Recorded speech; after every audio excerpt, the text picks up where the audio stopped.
Hey guys, welcome back to my channel बायोसेन। आज हम लोग पढ़ने वाले हैं बीएससी थर्ड ईयर में बॉटनी पेपर फर्स्ट में कुछ ट्रिक्स कि हम मतलब किस तरह से पेपर को सॉल्व करेंगे। ठीक है, हिंदी मीडियम दोनों बच्चे इसको अच्छे से देखें और समझें। ठीक है, और एग्ज़ाम में ये ज़रूर फॉलो करना। ठीक है, अगर मेरी मानोगे तो, वरना अपनी मर्जी चलानी है तो कुछ करो जाके।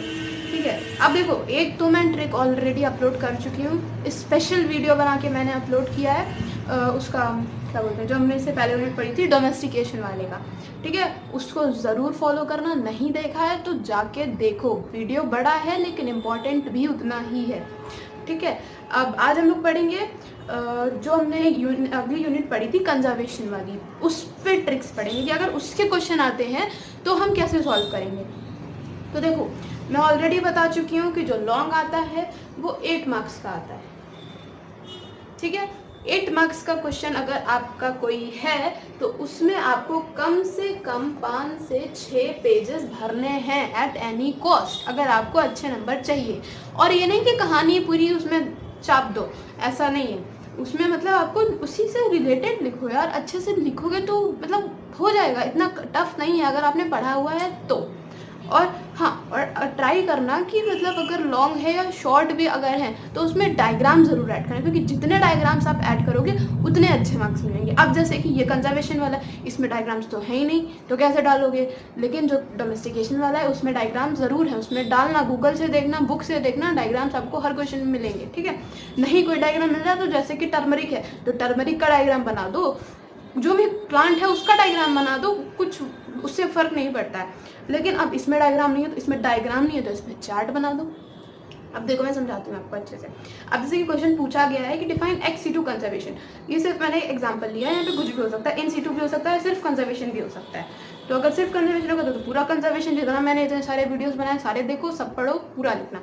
अगर डिफाइन मतलब पर्टिकुलर किसी चीज़ के बारे में पूछा, जैसे कि यहाँ पे पर्टिकुलर पूछ रहा है define ex situ conservation and describe the different techniques use for ex situ conservation. अब मान लो आप में मैंने इसका भी मतलब भर का पढ़ाया है, अगर आप वो भी लिखोगे तो आपके 5 से 6 पेजेस भर जाएंगे। लेकिन अगर आप उतना नहीं लिख पा रहे हो, उतना नहीं याद हो रहा है आपको, इन दैट केस आप लोग ये ट्रिक अप्लाई करना। देखो, इसमें क्या करना है आपको। अब एक्सी टू कंजर्वेशन तो पूछा गया है, अब भाई यार हमको तो आता ही नहीं है एक्सी टू कंजर्वेशन में, एक पेज से ज़्यादा से ज़्यादा 2 पेजेस लिख देंगे। अब 5 से 6 पेजेस में आपने बताया वो कैसे फिल करेंगे हम भाई, तो उसकी ट्रिक देखो।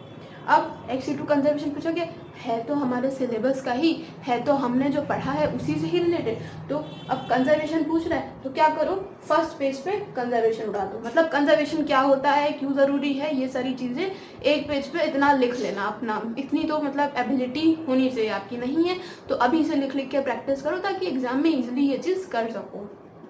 ठीक, तो फर्स्ट पेज पे क्या किया हमने, कंजर्वेशन ला दिया, कंजर्वेशन पे एक पेज लिख दिया हमने, हेडिंग डाल के लिखना प्रॉपर, ये नहीं पूरी कहानी विदाउट हेडिंग सब पूरा एकदम छाप दिया आपने पूरे चैप्टर, ऐसे नहीं। हेडिंग्स प्रॉपर पढ़ी हो, अंडरलाइन करना उन हेडिंग्स को और राइटिंग अच्छी अच्छी लिखना। ठीक है, तो पहला हमने कंजर्वेशन के बारे में देखा, कंजर्वेशन क्यों ज़रूरी है, कंजर्वेशन होता क्या है, कंजर्वेशन में किसको कंजर्व करते हैं, उसकी नीड क्या है, क्या उसके सिग्निफिकेंस हैं, क्या उसके डीमेरिट्स हैं, क्या उसके मेरिट्स हैं, ये सब आप लिख सकते हो। ठीक है, एक पेज में इतना मतलब भर कर बना सकते हो अपने आप से।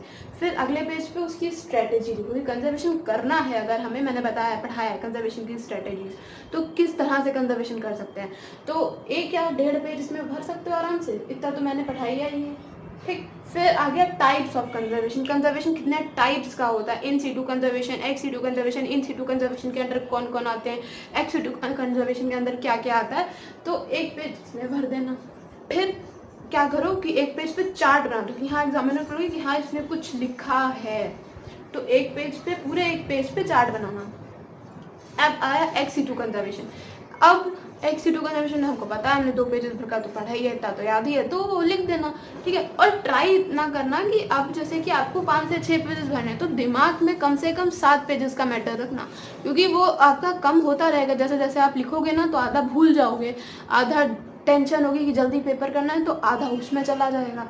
तो इस वजह से वो फिर अगर आपने 7 याद करे होंगे, मतलब 7 पेज भर का मैटर, तो वो आपका धीरे धीरे होके 4 ही 5 भर का ही हो पाएगा। ठीक है, फिर एक्सी2 मान लो 2 पेजेस भर का तो लिखोगे एक्सी2, तो इस तरह से आपको ये इस तरह का क्वेश्चन अटेम्प्ट करना है। ठीक है, अब देखो टोटल कितने पेजेस आपने पढ़ लिए, 1 2 3 4 5 5.5 हो गया। अब इसमें कुछ कम कुछ ज़्यादा भी हो जाएगा, उससे फ़र्क नहीं पड़ेगा इतना, ठीक है।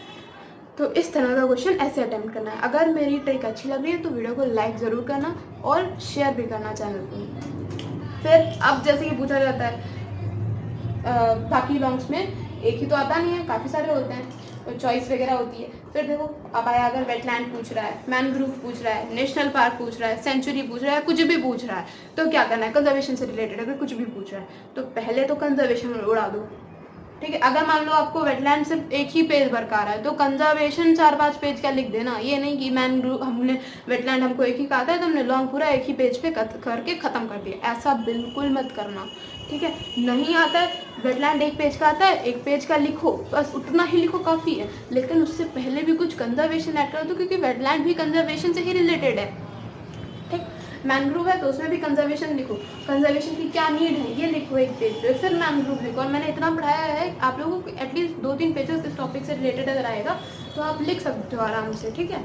फिर अब अगर नेशनल पार्क आया तो क्या करोगे, ये तो मैनग्रोव और वेटलैंड का हो गया। अब अगर नेशनल पार्क या फिर वाइल्ड लाइफ सेंचुरीज या बायोस्फीयर रिजर्व वगैरह आया तो ऑलरेडी मैंने बताई है, इनके जो मैंने पढ़ाया उन वीडियो से पर्टिकुलर, जिन वीडियो में मैंने ट्रिक बताई है उस पर्टिकुलर वीडियो पे भी ट्रिक मेंशन है, नहीं देखा है तो प्लीज़ जाके देखो उसे, ठीक है। फिर अब जैसे कि नेशनल पार्क पूछा गया तो नेशनल पार्क कंजर्वेशन के अंडर आता है तो कंजर्वेशन बताओ, मतलब ये सारी चीज़ें आपको सब में ऐड करनी है। फिर जो पर्टिकुलर चीज़ पूछी गई है वो आप एंड में उसके 2-3 पेजेस लिख दो, ठीक है। ये बेसिकली मेरा कहने का तरीका था, मतलब यही था, ठीक है।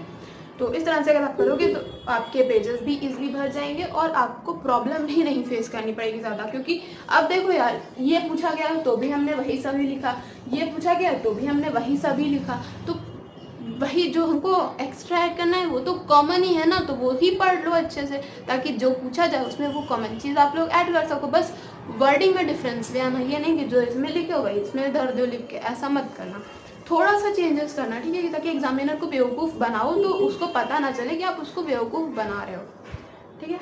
तो अगर आपको मेरा कंटेंट अच्छा लग रहा है तो please subscribe to my channel और शेयर भी कर देना। And thanks for watching my video.